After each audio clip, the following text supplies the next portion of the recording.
Hello Internet, it's me Josh, the Aging Gamer. So, you want to know a little secret about me? I love professional wrestling. I love it. I also love the Nintendo Entertainment System. So what happens when you combine the two?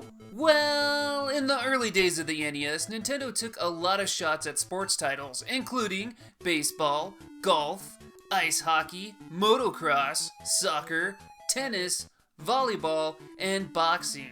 It made sense that they would take a crack at professional wrestling as well. Enter the appropriately titled video game that I will be reviewing today, Pro Wrestling. It's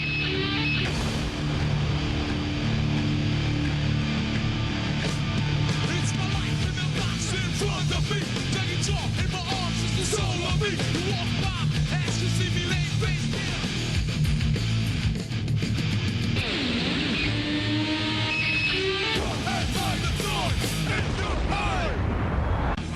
Pro Wrestling is a first-party Nintendo title developed by Masato Masuda, who later became the creator of the Fire Pro Wrestling franchise. So let's start this review by taking a look at the roster, which took inspiration from the real world of wrestling. First, there's the cover star, the Antonio Inoki copycat, Fighter Hayabusa.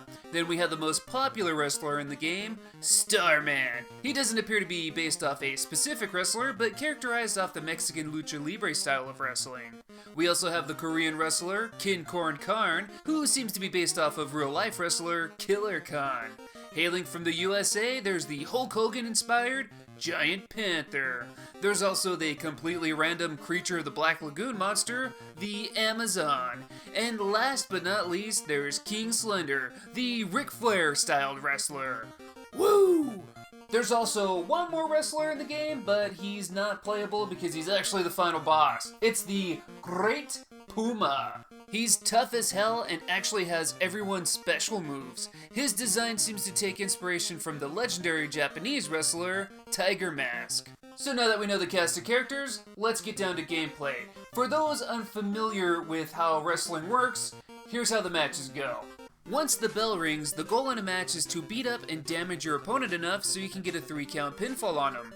Each selectable wrestler has a variety of punches and kicks that they can perform. There's also some basic wrestling moves you can do, like a suplex or a pile driver.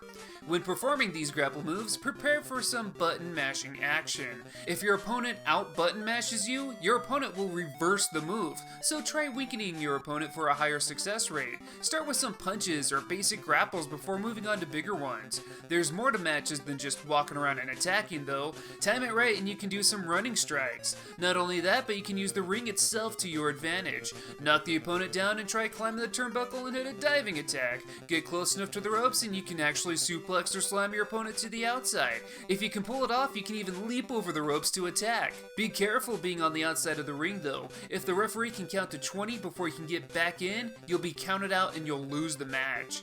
You can, however, use this to your advantage and get your opponent counted out instead for a cheap win. When you really start wearing down your opponent, you'll see them get all groggy and out of breath. That's your chance to hit them with some powerful moves and go for a pin. When the ref counts to 3, you win. And a pretty cool feature in this game too is that every wrestler has their own unique signature moves.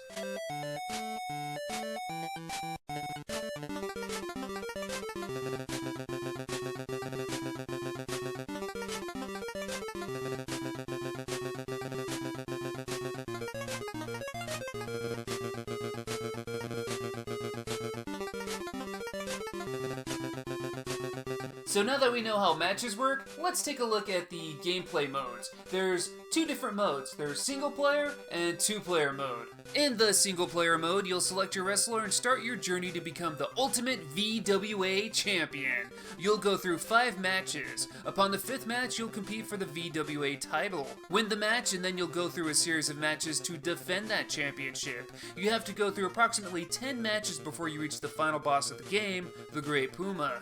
Defeat him and you'll obtain Puma's VWF championship. This makes you a double world champion. Right on. And now, you've beaten the game.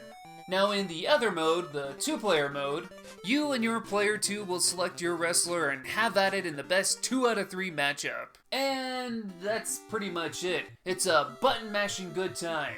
Now, I understand wrestling games aren't for everyone, just like all sports titles, but it's hard not to appreciate what pro wrestling did for the wrestling video game genre. The gameplay, while nothing groundbreaking today, was pretty ahead of its time back in 1986. Being able to do things like suplexing an opponent to the outside of the ring or flying over the top rope are pretty darn neat and are actually things we wouldn't see in other wrestling titles for years to come. It's also pretty cool that they added a bunch of details to the visuals that you really wouldn't expect to see in an older game, like the announcers, or the referee that follows you around, or even the cameraman capturing all the action from the outside. These little things just bring so much life into the matches. With this said though, the game does have some faults. First off, it's really repetitive. Every single match is just a one-on-one matchup. There's no tag matches or three-way fights or anything like that. It's just your typical singles match over and over and over again. And when you play the game for a while, you'll get tired of seeing the exact same arena while listening to the exact same background music. It really makes the single player mode seem longer than it actually is. Single player mode also seems pretty repetitive due to the small amount of wrestlers to choose from and fight with. But I suppose for a game that's over 30 years old, it's to be expected.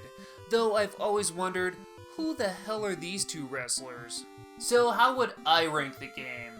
Well, as much as I like it, I think only wrestling fanatics are really going to get a kick out of it. While the gameplay isn't necessarily bad, some players might get bored with the repetitiveness and constant button mashing this game offers. There's just not a whole lot in terms of variety. However, I think it's one of the best wrestling video game experiences you'll get on not only the NES, but it's better than any Super Nintendo or Sega Genesis wrestling game I've ever played. This isn't a must-play or a hidden gem by any means, but if you're a wrestling fanatic like I am, you might want to play this charming game every great now and then. But if you do like this game and want to experience more just like it, there is Howl Wrestling for the Game Boy. It's made by some of the same team who did pro wrestling and who would also later on start Fire Pro. So yeah, if you like wrestling, it might be worth checking out. If not, it's not worth your time. But these are just my opinions. What do you guys think? What do you think of pro wrestling? Let me know in the comments below. If you like this video, go ahead and give it a like. If you want, go ahead and subscribe so you don't miss out on future videos. And like always, I thank you guys for watching, and until next time, I'll see you later.